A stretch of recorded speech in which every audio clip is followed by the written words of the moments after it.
Y ya estamos de regreso aquí en Moto RTV para seguir hablando del motociclismo, que es lo que más nos gusta.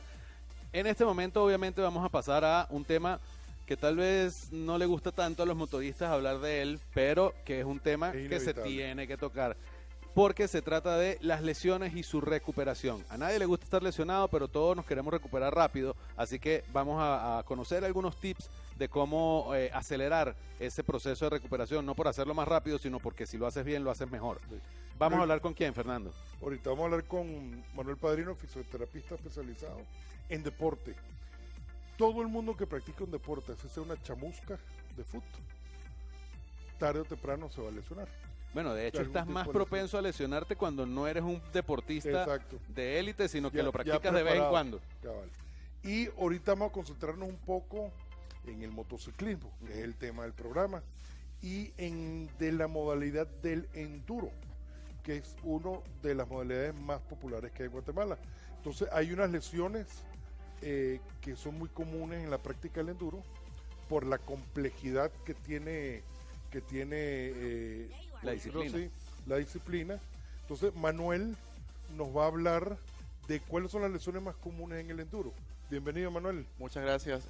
Bueno, sí, como ustedes mencionaban, la práctica deportiva, independientemente del deporte, entendiendo que hoy lo vamos a enfocar al enduro, siempre acarrea con algún tipo de lesiones que podrían darse más o menos frecuente dependiendo de la condición física, la preparación que tenga el deportista. Muchas veces nos atrevemos a hacer algún deporte y no tenemos esa condición o esa preparación física necesaria para poderlo practicar, para realizarlo.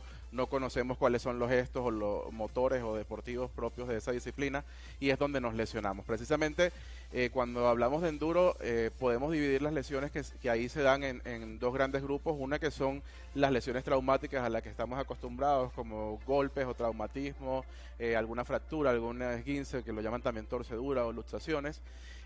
Pasa mucho en los esguinces que la gente lo menosprecia por decir, bueno, me torcí, me pongo un poquito de hielo y reposo y al día siguiente como si nada.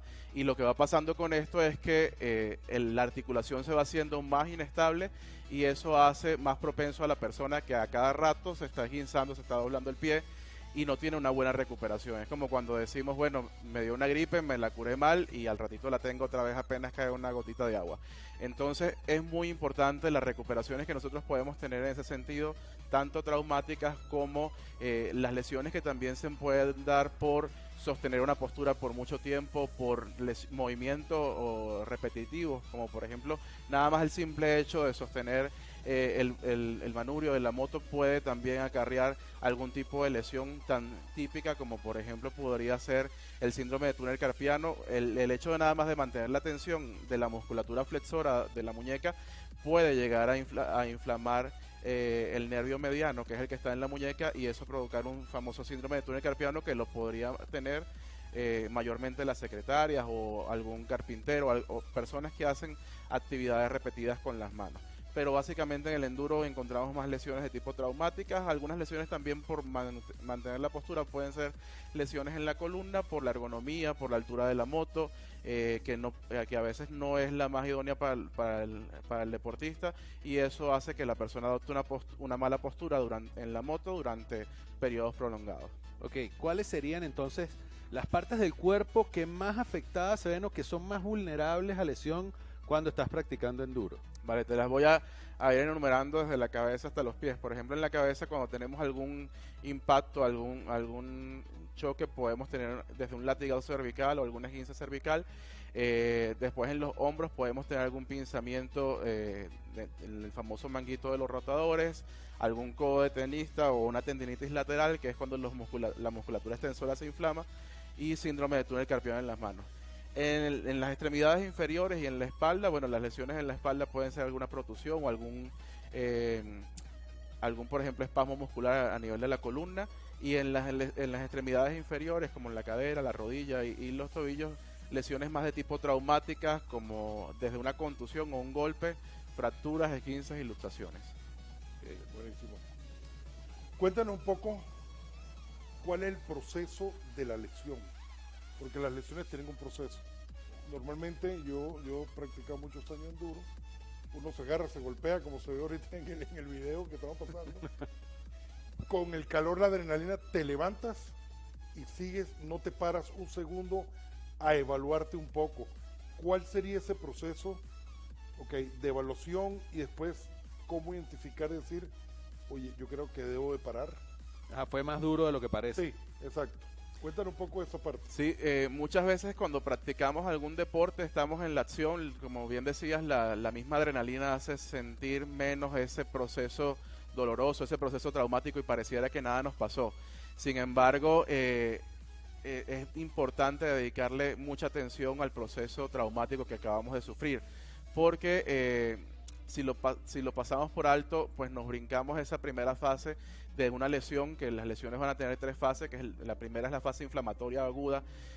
Cuando nos damos algún golpe vemos que enseguida se inflama la zona, que se enrojece, y después tenemos una fase de proliferación de células, que son las que van a recuperar la zona, y por último una fase de recuperación, que es donde se va a remodelar la zona para que quede como si nada pasó. Ahora, ahí es donde nosotros entramos como fisioterapeutas a hacer un cambio y a mediar ese proceso inflamatorio normal. Muchas veces tenemos la creencia de que se inflamó, hay que poner hielo enseguida. No necesariamente una inflamación aguda requiere un hielo, porque el cuerpo está diseñado con una arquitectura tan perfecta que la inflamación es un mecanismo de defensa para llamar a células a ese tejido que está lesionado y que las células empiecen esa recuperación. Y lo que hacemos con el hielo tan abrupto es que lo matamos. Claro, nos va a solucionar de manera inmediata si estoy en medio de una competencia, de una actividad deportiva. Sin embargo, posterior a ello, saliendo de la competencia, debo atenderme, debo evaluarme a ver qué tan grave fue mi lesión. Entonces es importante no como dogmatizar todo, automatizarlo y decir, bueno, tengo una inflamación, me pongo una bolsa de hielo y se acabó y ya me curé. Es importante darle un proceso ahí adecuado a esa recuperación. Entonces, cuéntanos un poquito acerca de los tipos de terapia de recuperación, porque obviamente el hielo es más que todo un recurso, más no una terapia. No es el tratamiento, exactamente. Entonces, es algo paliativo que podemos hacer durante ese proceso, que nosotros en fisioterapia lo tenemos como un acrónimo que se denomina POLIS, en donde la P significa protección de esa zona que está lesionada. Bueno, muchas veces en deportes como el enduro lo protejo con alguna bota, ¿verdad? Que la misma bota nos ayuda a proteger un poco la zona que está lesionada. Después la O y la L hablan acerca de la carga óptima de esa zona que está lesionada. Después tenemos la I, que hace referencia al hielo. Después tenemos la C, que es la compresión. Y por último la E, que hace parte de la elevación. El hielo lo podemos aplicar en más o menos medida dependiendo del grado de inflamación. Si fue una lesión muy traumática, va a tener mucha inflamación, entonces ahí podemos aplicar un poco de hielo para contrarrestar un poco y nosotros poder hacer técnicas manuales que nos permitan trabajar con menos dolor. Sin embargo, pasando esos 3 primeros días, que es durante la inflamación aguda, ya utilizamos técnicas o agentes físicos que implican ya tanto calor superficial como calor profundo. Ok. Hoy en día hay mucha tecnología detrás de esas terapias. Cuéntanos qué hay, porque antes eran masajes, te estiraban el músculo, o el quiropráctico. El hielo es el de la abuelita, ¿no?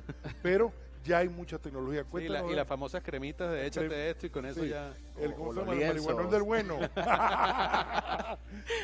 ¿Qué tecnología hay detrás de la Mira, terapia? nosotros en la clínica nos destacamos por atender lesiones deportivas y utilizamos una técnica desarrollada hace muy poco en Argentina por un kinesiólogo deportivo que se llama microelectrólisis percutánea o MEP, que consiste en la aplicación de una corriente directa llamada corriente galvánica a través de una aguja de acupuntura, y esa aguja nos permite llegar a lesiones tendinosas, a lesiones musculares o incluso también lesiones de tipo ligamentaria como lo son los esguinces. Entonces esa terapia es un poco invasiva, lo que nos permite llegar de manera específica a la zona que está o a la estructura que está lesionada, de manera que vamos a tener mayor recuperación que si nada más me coloco la bolsa de hielo en toda la rodilla y solamente tengo lesionado un ligamento, por ejemplo. Entonces, bien puntuales, bien específicos, lo que nos permite que el tiempo de recuperación para el atleta sea el más idóneo y sea bastante corto. Bueno, yo creo que esto tiene que ver con el siguiente punto, que no es ni siquiera una pregunta, yo creo que es casi una afirmación. Consultar siempre al experto. definitivamente uno sabe cuando uno se lesiona. No automedicarse. Uno sabe cuando se golpea, uno sabe cuando algo le duele, pero no es solamente agarrar y bueno, como me doblé, entonces me pongo hielo, o me echo la cremita, o me pongo lo que sea. O sea, si es una lesión, si es un golpe, si ya pasa de lo soportable y ya te incomoda, ¿qué tienes que hacer? Pues tenemos que hacer una evaluación fisioterapéutica para poder llegar a un diagnóstico y decirle a la persona, usted tiene tal pronóstico, su proceso de recuperación dura tanto tiempo, porque los procesos de recuperación van a variar dependiendo de la lesión, y aparte de eso nos permite a nosotros poder dar la garantía de que esa lesión no se va a repetir. Entonces es bien importante diagnosticar a través de la evaluación y tratarlo lo más adecuadamente para que no repita esa lesión, más si estoy en un deporte como el enduro, que estoy propenso a que a cada rato tenga una lesión de ese tipo. Algo muy importante, Manuel, que quiero preguntarte. ¿No es lo mismo 20 años? ¿Qué 25? ¿Qué 25? 25, ¿ok? No necesariamente te tienes que caer para lesionarte. En efecto, ¿Okay? sí, porque Entonces, hay tratamientos que son preventivos. Entonces, a veces dicen, vale más prevenir que lamentar. Entonces, 100% nuestro enfoque va más dirigido a la prevención. Por eso decía que es bien importante que el atleta tenga la condición física antes de decir voy a practicar tal deporte independientemente del que sea. Porque cuando nos metemos a practicar algo en serio como disciplina y no tenemos la condición, somos más propensos a, independientemente del factor edad. Okay. Una pregunta. Hay un pre, un durante y un post. ¿Okay? Supongamos que no nos golpeemos. ¿Okay?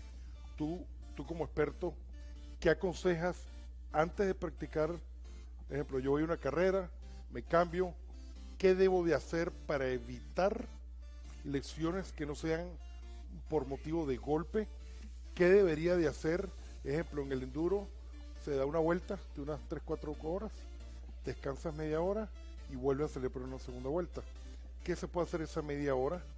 Y después de terminado el evento, ¿qué se puede hacer? Mira, bien importante la pregunta. Al inicio, lo que recomendamos antes de cualquier actividad es hacer un plan de movilidad funcional, de movilidad articular, mover las articulaciones para que las articulaciones estén preparadas al movimiento, a la actividad deportiva que se va a realizar. Entonces, movilizar bien las articulaciones, que ellas actúan como la bisagra de una puerta. Si nosotros no abrimos una puerta por un periodo de tiempo, la bisagra se va oxidando.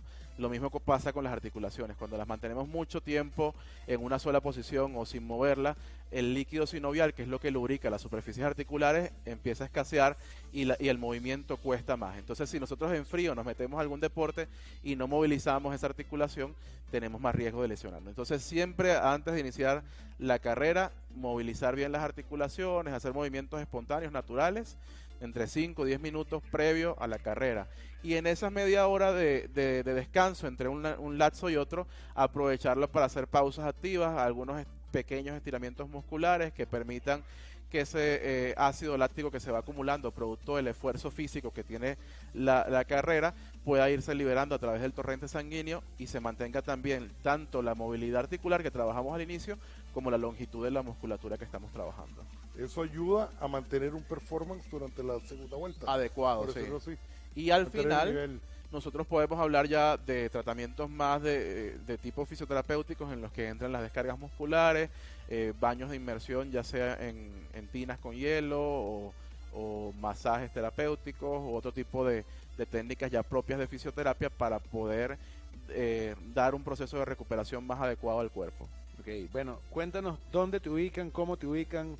Bueno, nuestra clínica está ubicada en la tercera calle 4-50 de la zona 10 de la ciudad de Guatemala y en las redes, tanto en Instagram como en la fanpage, estamos como @ManuelPadrino Fisioterapia. Okay. Nos dijiste que nos tenía una sorpresa. No se me olvidó. Y es para ustedes. Bueno, todas las personas que están hoy viéndonos o escuchándonos a través de la radio pueden escribirnos vía inbox en Instagram diciendo que nos vieron en el programa y que quieren ganarse una evaluación gratuita para precisamente prevenir esas lesiones o en caso de que ya tengan alguna lesión, van a estar participando por una evaluación fisioterapéutica totalmente gratis. Para ello deben entonces colocar a lo mejor algún screenshot del programa de hoy, taguear a moto- RTV y pues mandarnos a nosotros esa foto por nuestro inbox vía @ManuelPadrino Fisioterapia. @Manuel Padrino Fisioterapia para los que quieran tener su evaluación gratis y solo nos tienen que taguear con una imagen del programa moto-RTV en Instagram. Importante, con la edad tienes que aumentar las precauciones. Es así porque tenemos gente como yo Hay gente que nos oye, que nos es oye, mayor. que tiene más de 50 años. Así Más han de- dicho. más de Se han 25. dicho. ¿Ok? Entonces, por favor, no se muevan, no cambien de canal, no cambien de estación. Ya volvemos, vamos a un corte, volvemos con motoseguridad, manejar en lluvia, ya empezó la época de lluvia. Ya empezamos, así que Interesante. ahorita volvemos. Gracias, Manuel. Vale. Gracias.